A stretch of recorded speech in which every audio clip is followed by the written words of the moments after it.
好啦，如果冇問題咧，我哋跟住講主流言不盡意說啊，即係講翻王弼嘅講法啊。嗱，王弼咧，我引咗兩大段，所以咁大段咧兩段添啊，三段啊，甚至三段啊。咁我只能夠講大意啦啊，即係我唔能夠詳細多講啊。咁第一大段咧，即係所謂言象同埋義。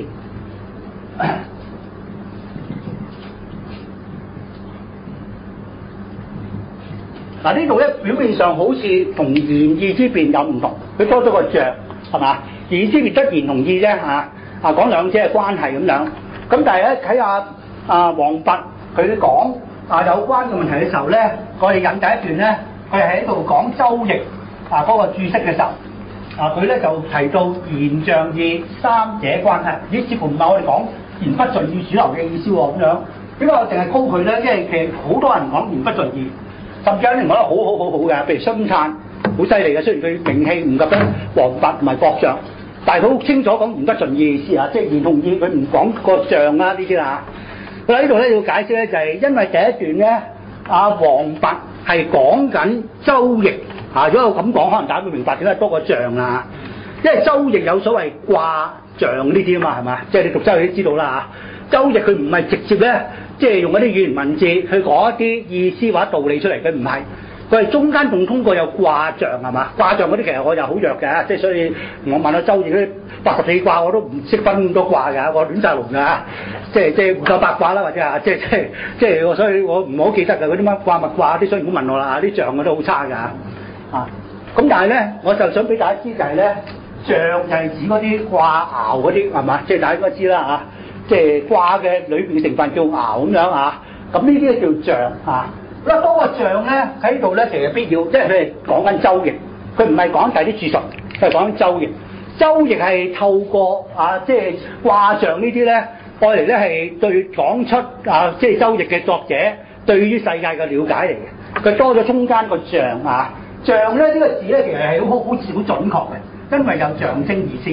我哋今日都講象徵呢字眼係嘛？所以咧，即係卦爻呢啲咧，雖然唔係一般原文字，我哋講出即係如果用頭先講名實觀點講即係話即係言盡意照説話講一啲實在嘅事物、實在嘅對象，雖然唔係咁樣，但係佢係透過卦爻呢一啲去象徵一啲嘅事物出嚟。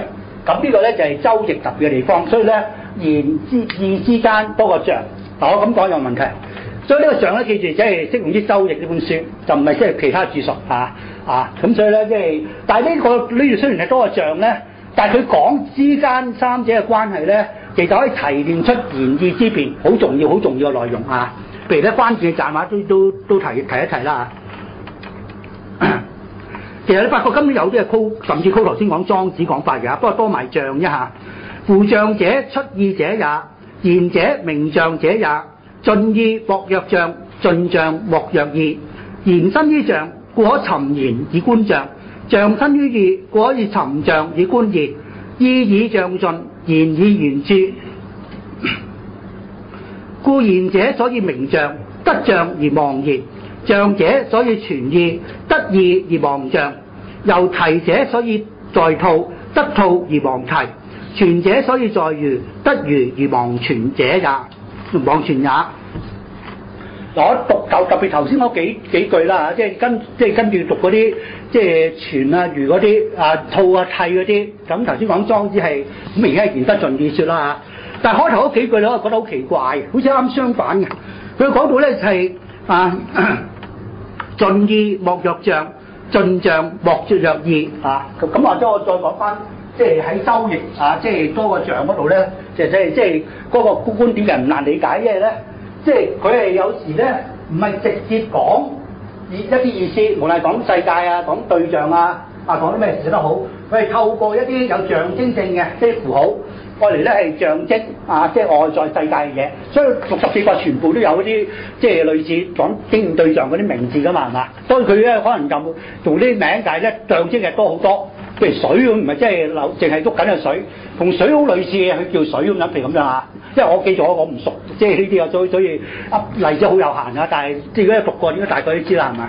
即係大概係呢啲啦即係譬如嗰啲咩雜掛咁樣啊，啲擠陷嘅嘢，佢唔係真係一啲山雜先屬於雜，類似啲嘢凹咗落去嘅，佢啲可能叫做雜皮呢類，咁呢個咪一個象徵語言啦嚇。所以咧，即係只係多咗中間呢一個，但係其實都係講言同義嘅關係。所以咧講到呢度咧，頭嗰幾句可能你會一頭霧水嘅，即係如果用翻言不盡意説話呢個係，即係話盡意莫若象，盡象莫若言，咦咪盡嘅意思咯？言能夠盡象，象能夠盡意，咦咁呢個言盡意説嚟嘅喎，唔係言不盡意説嘅喎。咁但係咧睇頭先跟住讀嗰幾句同埋之下啲講法咧，咁你就明白咧嘅王弼咧就佢特別意思。王弼個特別意思係乜嘢咧？佢呢度講嘅盡咧，同頭先歐陽健嗰個盡係兩種唔同意思嘅盡。如果明白呢一點咧，就冇衝突嘅，唔同意思。因為呢個盡咧，其實係一種象徵嘅意思嘅盡。象徵意思嘅盡一定唔會十足十㗎啦，係咪啊？即係你象徵緊一樣嘢，或者即係符號，你唔能夠十足十㗎嘛。即係你講嘅，譬如掛爻嗰類咁樣，話嗰類嘅嘢可能好多分歧，好多唔同㗎嘛。所以咧，即係約略去盡。嗱，呢個盡咧，所以喺呢個以下講咧係唔同意思嘅。所以咧，茅先生咧就話盡而不盡，某個嘢叫盡，但係另外一個以下就唔盡。所以呢個鬼詞可以表達係盡而不盡啊！佢唔係一般意思係盡，係一種特別意思係盡。如果你聯繫翻價值語言嗰度去睇咧，更加容易了解。我哋始終要講一啲原文字噶嘛，就算價值觀念唔係對象，即係價值嘅反證，雖然唔係一啲經驗實，但係我哋都能夠，我哋中國人叫做體驗到嘅。所以我哋講啲説話出嚟講嗰啲嘢咧，唔係十足，因為梗係講唔到十足啦。咩叫人啫？你定義唔到㗎係嘛？唔經驗對象，有經驗性上經驗嘅面上，你將個經驗性上面上講出嚟，你就知道講咩嘢。譬如咩叫台咁樣通常木造，通常有四腳，通常可以放嘢上去，你知係講台。但係人你唔能夠一句説話講到㗎嘛係嘛？當然有時會用一句説話，第一句説話即係捕捉人呢個價值觀念嘅其中一方面係嘛？都只能係咁啫。唔係一講出嚟話明晒啦咁樣，唔使睇第本書㗎啦，唔使點樣去自己再諗㗎，你就明白晒冇呢回事係嘛？所以論語講人咧，好多時候好似用嘅語言文字都唔一樣，特別表面上好似冇厘啦家咁樣，仁者樂山，智者樂水嗰啲，好似冇厘啦家咁樣啊。咁就因為咧，當我哋講價值意思嘅盡，某嘢真係盡嘅盡意思，你都係符合嗰個意思，即係同埋咧，即係你唔可以亂用嘅，所以呢個盡有呢個意思。雖然你唔係一講就完全知道講乜嘢，但係都唔有個大體嘅方向去了解，咁可以隨意講。譬如你講人咧，講到係我求一啦，譬如害人嗰啲叫人咁樣啊，佢哋舉啲事例咁樣啊。譬如講逍遙咧，你講一講好執着嘅咁樣啊，求名求利嘅叫逍遙，一睇就知道你講錯啦，係嘛？咁但係呢個意思都有嗰個盡嘅意思，不過係盡而不盡嘅盡係嘛？即係你盡量講得比較咧係充分，讓人明白嗰個盡嘅意思，就唔係好似講經驗對象經驗實講一講出嚟，一定只係講呢樣，唔係其他嘢。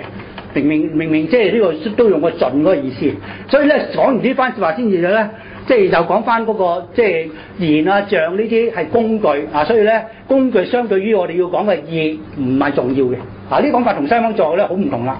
西方作講唔會講語言文字唔重要，因為語言文字同我哋要講嘅嗰啲意思係完全相同或者一致。如果用翻頭先歐陽健嘅講法，喺咁其實當然好重要啦。透過語言文字先了解外在嘅世界噶嘛，我了解外在嘅事實噶嘛即係所以咧講語言文字咧非常重要嘅。即係如果兩者係完全一個同一或者相應嘅關係但係呢一度咧佢跟住講話即係莊子嗰番説話咧，即係得如忘泉得意得像忘替呢啲。咁即係話咧佢咁講咧就係更加睇到佢嗰個盡咧係頭先另一種意思啦即係咧唔能夠真係好似經語嘅語言咁樣完全去充分説明嘅。所以嗰啲語言文字相對於我哋要講嘅意思咧，就變得個重要性係有所不及，因為咧某個人未盡嘅意思，即係話我哋想到當時嘅環境盡可能捕捉佢主要嘅意思喺呢個又我哋叫做盡，但係問題咧即係盡而不盡嘅即係實際上佢真正意思唔能夠單一句説話或者一個語詞就了解嘅，要透過譬如日常生活嘅實踐等等咁樣咁一加埋啲嘢咧，我哋就會覺得。相對於嗰啲講嘅語言文字嚟講咧，我哋要有嘅意思，譬如嗰個價值本身價值嘅體驗啊，或者人生境界呢啲係遠比語言文字係重要。所以喺呢個日咧就講語言文字咧係工具性，係重要性係唔及得啲工具要達到嘅目的。我哋要了解啲價值意義係啲咩嘢。OK， 嗱，如果咁講咧，呢幾段有問題。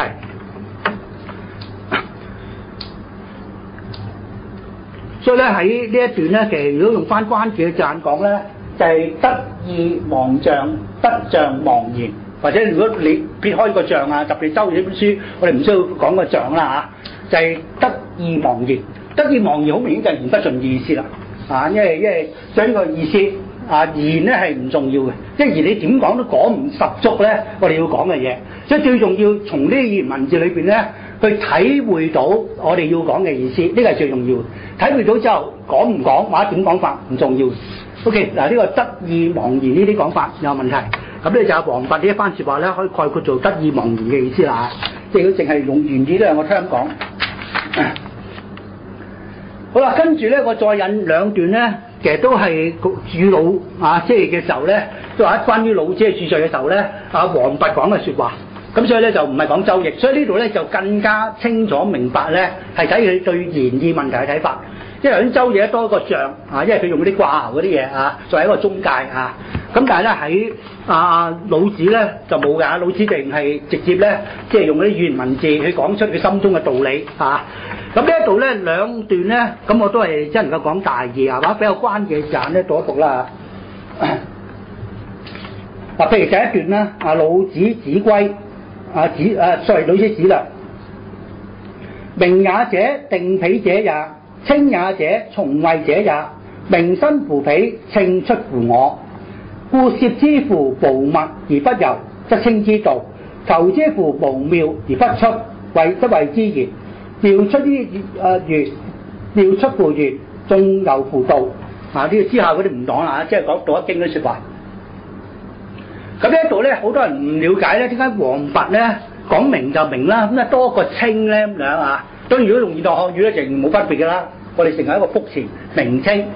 咁但係咧，王弼當時用名之外，再用個稱咧，呢點睇到佢係與眾不同嘅，即係講言意呢邊啊，佢係比其他作家咧某個方面個睇咧，佢係高出一皮啦，或者我用啲説話啦嚇。因為咧，同樣係講到語言文字言呢度。佢係分兩種嗱，呢個其他講語言文字冇咁講，佢呢度睇到王弼咧，佢係即係聰明過人嘅地方，因為你睇到咧，即係譬如類似阿歐陽健講法，雖然佢冇直接同歐陽健對話啦嚇，但係睇到咧歐陽健啲講法咧，即係如果佢了解到有啲講法啦，的確係啱嘅喎，係嘛？就係即係名同實係合嘅，即係如果用物子嚟講法嚇，或者歐陽健頭先講法就不義嘅，就要了解呢樣嘢。不過咧呢一個咧，佢係叫翻做明呢個詞。即係先從名家用個名嘅詞，因為最初名咧就同實係相對，所以係名實合嗰啲啦。但係除咗呢種語言文字之外，仲有一種啊，呢度咧佢用個名叫做稱，所以咧後來牟宗三山同關係山咧叫做內容真理、外延真理呢啲區分。其實某個日咧好早嘅源頭就喺王弼嗰度，所以王弼係了不起，即係24歲死啊，但係佢注老好即係好出色啦，你都知啦，思路專家啦。連呢個言意之辨呢啲問題，都有好多聖人有冇情問題，一講出嚟就已經即係震懾晒其他人啦，即係個個都以佢為宗啊，好犀利啊！咁呢度睇到咧多個稱嗰個意思咧，用翻頭先啲説話你睇下啦，即係佢係用得好準，即係好犀利啊！雖然即係成日啲人話中國作家講嘢糊裡糊塗咁樣，但係其實王弼好清楚嘅嚇，即係起碼甚至某個日清楚過，即係有啲講西方哲學又唔了解中國嘅人，反而佢哋唔清楚喺呢個問題上。嗰個當然啦，唔係講其他問題啦。嗱，明咧就係定彼者，稱咧就係從謂者。嗱，呢個就分別喺呢度啦。定彼者即係話由彼而定啊，咁嘅意思，明唔明啊？即係明個作用係乜嘢咧？係要同實係相稱嘅，所以咧定彼者即係佢決定咗你㗎啦。包你唔可以用一啲咧，即係唔相稱嘅一啲用語去講佢，因為如果你用唔相稱嘅用語咧，人哋會誤解嘅。你想講隻貓，但係用咗狗呢個詞，譬如咁樣啊。你想講天黑，但係你話而家天光咁樣，譬如嗰啲説話咁樣，咁就會咧即係搞到亂晒龍。所以咧一般嘅明嗱呢個明咧記住應該係特別意思啦，啊就係明實嗰個明啦，即係經驗嘅明言，我都用呢啲詞啦，或者後來牟宗三山佢哋咧叫做外延真理。科學嘅知識、科學嘅真理咧，茅山叫做外延真理啊。咁呢度咧，其實黃佛咁講嗰啲類似意思㗎啦，就好犀利嘅呢個人啊！就係明咧就係講經驗嘅嗰啲語言文字，經驗語言文字咧係由外在對象決定嘅，定彼者其實呢個意思。係嘛？你有啲咩外在嘅對象、外在嘅事實，我哋又要有一個適當嘅詞講翻佢。當然適當嘅意思就係約定俗成啦，當然都有啲意思，都唔多講啦嚇。即係個個都咁用啦嚇，或者大多數咁用啦。你用嗰個都唔係一般用，你以為係啱咁，呢個當然唔算係定彼者啦。嗱，呢個叫明，而稱咧就係從謂者也。嗱，呢個好緊要嘅。從謂者，謂者係指邊咩人咧？講説話嘅人。嗱，呢個好唔同。講説話嘅人自己去規定嗰個詞嘅意思，唔同咧就係一般嘅經驗嘅知識咧，就係經驗嘅對象、經驗嘅事物決定我哋應該用啲咩詞。因為約定俗成咗之後，你唔能夠貓叫做狗，唔能夠天黑叫做天光啊，咁人哋咧就會誤解你。但係講到另一類嘅語言文字咧，最重要唔係外在嘅決定我哋，係某個嘢係我哋決定嗰樣嘢係啲咩嘢，係從謂者也啊。所以名身乎彼，稱出乎我嚇。好啦，咁講呢度可能大家唔好明啦，即係點解已經有一種咁特別嘅語言文字咧？係我哋決定，唔係嗰樣嘅決定咧咁樣。都咁講咧，即係其實係要睇埋上文下理嚇。如果就咁單單孤立嚟睇，覺得咦有啲咁嘅語言文字嘅咩？你中意講乜就講乜，當然唔係呢個意思。而係講咩意思咧？嗱，如果用翻即係西方做嗰啲詮釋學嗰啲，又好清楚嘅。其實在我哋嘅詮釋噶嘛，用咩 term 都好。一定離唔開我哋嘅詮釋㗎嘛，同樣嗰個貓字真係唔同嘅人有唔同嘅理解，喺某日講。咁呢個係捕捉更真實嘅一面，唔係一般經驗事實，明唔明呢意思啊？貓喺中國人知你講乜啦，西方人唔知你講乜嘅喎，同你講咗一個冇意思嘅詞一樣，係嘛？明唔明啊？咁如果就咁一般用翻之前講嘅經驗知識咧，你講唔到啲嘢，或者你唔能夠捕捉呢一面，但係講稱就好準確嚇，稱係從謂者也。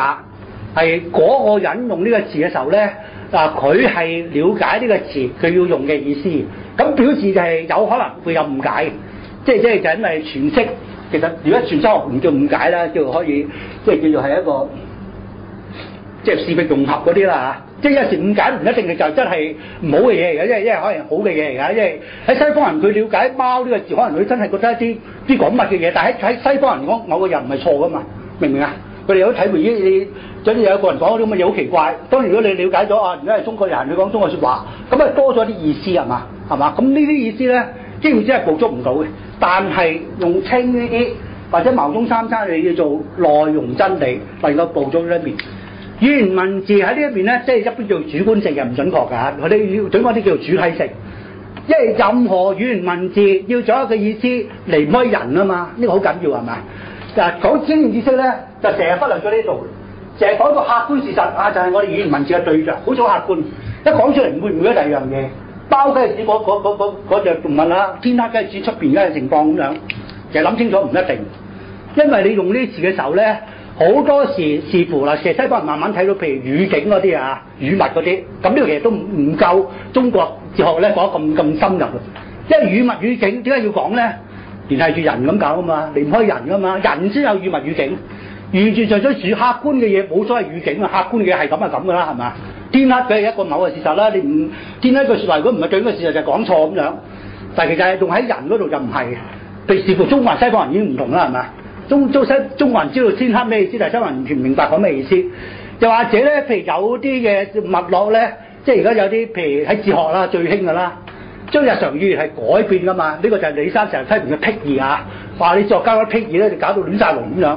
但係佢唔了解點解中國家用僻義，或者唔了解中國作啦，起碼就因為有時一啲字咧，你用日常語言講唔清楚噶嘛，講唔清楚嘅時候，點解唔要作一啲字或者用一啲就日常語言用都好咧？我哋賦予佢唔同嘅意思，呢個係需要嘅。譬如頭先講名同稱，一般人唔需要分噶嘛，名就係名，稱就係稱，所以名稱一樣啦咁樣，合集成名稱咁樣。但係黃佛嘅意思講唔到噶嘛，你名將唔做嗰個稱出嚟咁樣係咪？雖然好多當時可能都好多人名就等於稱啊咁樣。但係特登要分開啊，稱就指某啲嘢嘅，咁呢個咪僻義咯，某個嘢係嘛？即係少人用，當時冇人用，但係有必要，而且係好重要添啊！因為分到兩種唔同嘅語言文字，明唔明啊？因為佢係俾咗歐陽健嗰嚟講一個地位，即係之前一路講言不盡意，覺得咦係咁噶啦，言不盡意噶啦，你講言盡意錯咁樣啊，好多人排斥佢咁樣。但係黃佛喺啲講法咧，其實某以下俾到歐陽儉一個恰當嘅位置，講明嘅嘢啱嘅，明係定彼者也嚇，即係嗰啲外在對象時候咧，決定咗你用呢啲名，同埋經過約定俗成嘅程序之後，一定要咁嘅。但係講一啲譬如人生體驗呢啲嘢，一定係人自己有唔同嘅體驗，呢個就講法冇問題。人可能係一個絕對客觀嘅經驗，即係講出嚟個個都了解，冇呢樣嘢。但係呢樣嘢亂笠，隨意你用個 term 唔係，因為咧你可以有唔同脈絡，對人有唔同嘅體型，但係個體型都有即係或者我哋叫做即係普遍性啊呢啲啦嚇，共通性呢啲啦嚇，即係我哋都大概知道係一啲符合嘅嘢，譬如話對人友善呢個符合人嘅，係嘛，幫人符合人嘅。相反咧就即係見死不救啊，甚至害人呢個不仁咁樣係嘛？我哋仍然可以了解到人咧，雖然一係好多唔同脈絡用法唔同，甚至人對人個體驗咧有唔同，譬如即係小朋友對人嘅體驗咧簡單好多噶嘛，咁大家知啦嚇。咩叫人咧？可能就係扶下盲公過馬路叫人啊嘛，即係大家諗翻細個係咪咁樣？好簡單好天真嘅。咩叫人咧咁樣？捐下錢俾善事機構叫人咁樣啊？好簡單。但係而家我哋大個咗複雜好多啊嘛。捐錢啲人可以係沽名釣譽咁樣，我哋會諗埋啲嘢係嘛？仲要睇埋平時觀其聽其言觀其行，唔係話一次捐錢就做一個好嘅行為咁樣係嘛？諸如此類係嘛？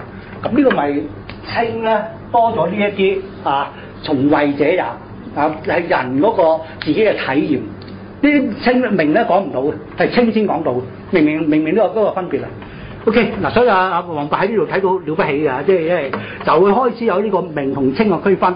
其實就後來茅先生佢哋講兩種語言兩種真理嗰個意思嚇，其他唔多講啦，因為佢跟住講老子道一先講道嗰啲係稱嚟嘅，因為道唔會單一講出你知道講乜嘢，同一個貓呢個詞只一隻貓咁樣好唔同係嘛？道咧好似我哋讀中國人個個都明。但係你講嘅道同我講道，好似可能好多細節上嘅分別，但係亦都唔係我哋完全冇共識講唔到，唔係如果唔係我哋呢個道在生活節目執笠好耐啦係嘛？一道冇共通性，個講都唔同，唔知講乜咁樣冇了解咁講乜鬼道在生活啦，又唔係係嘛？所以佢係有一個主體唔同嘅體會，但係仍然人同此心，心同此理用翻中國説話講，所以人同此心，心同此理就同頭先講嗰啲完全客觀嗰個唔同。同得嚟某個以下有主觀性，或者總有啲叫有主體性。全周其實都講啲嘢噶嘛。任何嘅對於我哋講嘅説話，或者對於説話講嘅意思嗰個詮釋，都總係有唔同詮釋者，有唔同嘅特定嘅詮釋。咁呢個就係所謂視域融合嗰個意思。即係嗰個説話者嗰個咧，就係説話者嘅視域，佢講某啲嘢，從佢視域講。但係接收人咧有自己接收者或者聽者個視域，我哋個視域融合咧就所謂知識，知識真正真係咁嘅意思。所以呢個知識唔係單一，唔係抽象，唔係絕對，唔係某個以下即係嘅客觀啊，當然都唔係話隨噏咁樣但係某個以下又的確會唔一樣。譬如對人嘅體驗咧，頭先嗰個受者同大人唔一樣啦。我自己喺唔同嘅環境可能都唔一樣啦譬如去到一啲地方，譬如去到即係非洲咁，個都唔着衫咁樣。咁我哋對人嘅體驗唔應該將香港或者即係文明地方嗰個帶到去咁啱搞錯唔着衫咁失禮咁樣，唔會噶嘛係咪？咁啲咪係即係人嗰個處境性、脈絡性嘅問題咯。呢啲講稱咧，我哋先覺得咦係捕捉到真係最真實一面。雖然明唔係錯，佢係講經驗知識，但係經驗知識只係我哋知識嘅一種嘅啫，其中一種嘅語言文字嘅使用，雖然唔係錯，但係其中一種。更加捕捉到真實世界係稱呢邊。總有自己嘅嗰個視域頭先講下，你講説話嘅人有自己嘅視域，聽嘅人亦都有聽人嘅視域，所以視域嘅融合咧，你同我都唔一樣，係嘛？同樣對於即係人嘅了解係啦，或者講啲文學啲啦，即係因為就係講哲學覺得悶啲啦，即係你去儒釋道咁樣。譬如對仇嘅體驗好唔同噶嘛，係嘛？你細個同大個唔同噶嘛。譬如少年不識愁滋味愛上層樓，愛上層樓，為賦新詞強說愁。即係後生真係咁噶嘛，唔知未知道愁係乜嘢，就係走去啲酒樓，即係啲高樓嗰度吟詩作對，講到自己好愁咁樣呢啲年輕人咁樣，因為即係唔知，即係而家講難聽叫唔知死字點寫噶嘛，係嘛？即係冇乜遇過真係好憂愁嘅嘢，係嘛？少啦但係如今識盡愁滋味，欲說還休，欲說還休，嘅到天亮好過秋啊！譬如特別我呢個年紀，受乜鬼好多嘢受過晒啦咁樣啊，好受嘅嘢都係唉冇乜點啫咁樣啊，即係嗰句説話咁樣啊。咁呢個咪係同一樣嘢，唔同同自己唔同嘅人生階段已經好唔同係嘛？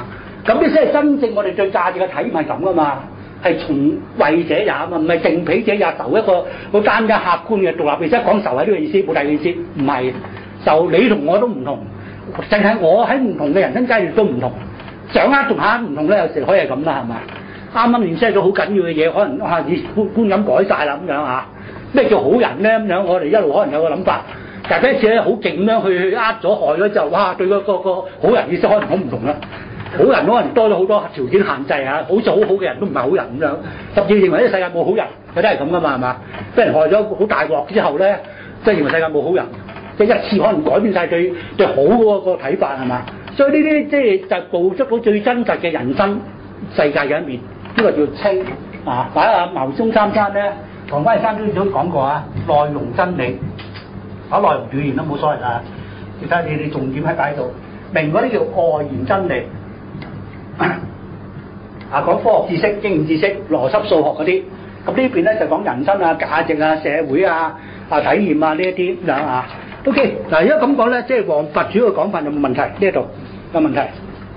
好啦，嗱冇問題咧，因為時間我可能都講快啲啊。即係茅山、唐山嗰個即係內容真理、外容真理，我基本上唔講算啊，因為就記咗咧唔講意思，唔係話佢哋唔重要。因為我之下講法冇咗唐山、茅山講外容真理、內容真理，我下低冇嘢寫，因為好受佢影響啊！即係佢哋好多嘢都係從佢哋嘅講法去即係有啲好深刻嘅體驗咁樣，所以講我自己嘅説話啊，就咁嘅意思，就唔係話唐茅佢哋嗰講法咧啊唔重要嘅，唔使講嘅，唔係啊，即係時間問題，我大概提兩句算啊，甚至咧即係俾大家知引咗兩段原文，你自己睇都得啦啊！咁就係唐君毅山、牟宗三山咧。即係佢好受到魏晉玄學，特別頭先講黃佛啲講法個影響啊！咁就睇到咧語言文字咧，其實係分兩種。嗱呢個咧喺黃佛之前冇人咁講，所以黃佛好犀利嘅。嗱個就有到言都梗係唔盡意㗎啦咁樣，其實睇唔到有兩種名言嘅。盡意嗰種就係歐陽健強調嗰種經驗嘅名言，唔盡意嗰種咧就係非經驗嘅。咁唐茅咧即係用另外兩個對用語去講，就係外延真理同內容真理，其實呢個係借用邏輯嘅概念嘅嚇，記住唔係 exactly 邏輯嘅意思，因為咧邏輯嗰個概念有extension 同埋 intention 外延同埋內包啊，即係翻中文翻嚟咁樣。簡單講外延咧就係指個對象，內包咧就係即係我哋意指嘅嘢，即係意思啦嚇，意義啦或者道理啦，之類冇所謂啦嚇，或者你叫意為啦啊，用翻頭先。類似個清啊，從為者亦叫意為，冇所謂啦。咁呢個咧，即係所以咧，即係將呢個邏輯嘅呢個概念咧，即係將佢引申啊，即係轉化，咁咧成為咗咧係兩種語言、兩種真理啊。外延真理咧係講對象，就係經驗嗰啲，即係知識、經驗嘅真理啊。所以用嘅名言咧都係經驗嘅名言。內容真理因為講意為講意思嘅，即係講個人想諗啲咩嘢啊，想講啲乜，因為一個詞其實兩個意思都有啊嘛。當然咧喺一般即係講經驗知識嘅書，即係或者講經驗知識嘅方法學嘅書，即係一般講邏輯、講思考方法嗰啲，咁兩者其實係冇乜分別嘅。意為嘅就係意為對象，所以咧喺佢哋嘅其實原來冇分別嘅。但係如果意為有頭先講黃佛嘅意思，可以有自己嘅一種主體性嘅話，則意為就唔同於對象，明唔明啊？所以咧喺呢度咧，外延真理、內容真理啊，本來咧外延內容咧就係一樣嘅，最後啊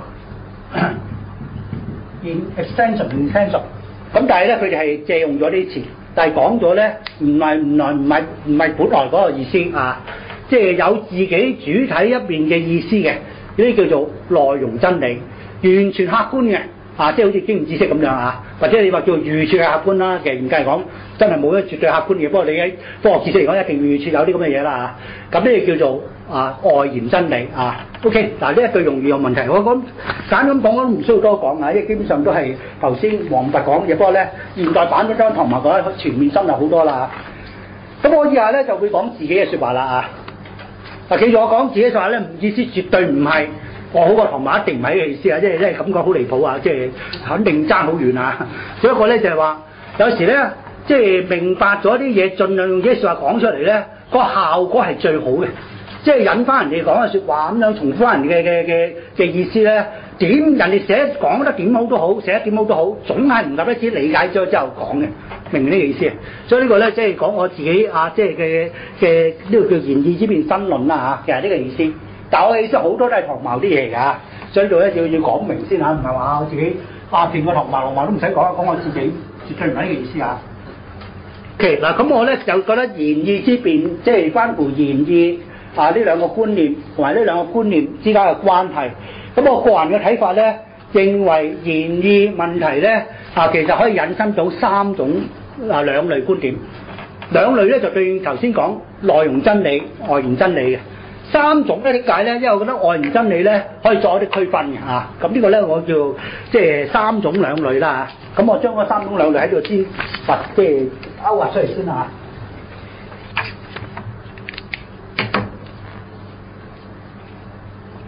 應該總先於類即係兩種三類兩種就係一種就係言意經驗論，一種係言意超越論。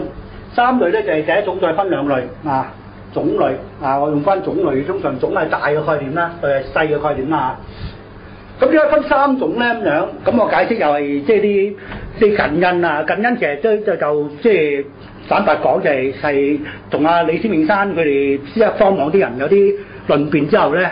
或者喺我自己做嗰個節目啦，同另外兩位主持有啲論辯之後咧，咁我好覺得咧，李思明山呢個定位咧，你唔可以簡單用翻頭先講言意之辯嗰個區分咧，話佢係講外延真理因為咧佢哋即係李生或者佢哋嘅支持者咧，佢唔會同意。李生咩經驗主義者啫？李生講啲嘢好多都講咩天人論嗰啲嗰度我冇睇嘅，不過聽過啲名嗰啲唔係經驗嘅嘢嚟喎咁樣。另外咧，佢講後期維根斯坦好強調語言嘅脈絡，話呢個點叫做經驗論咧咁樣。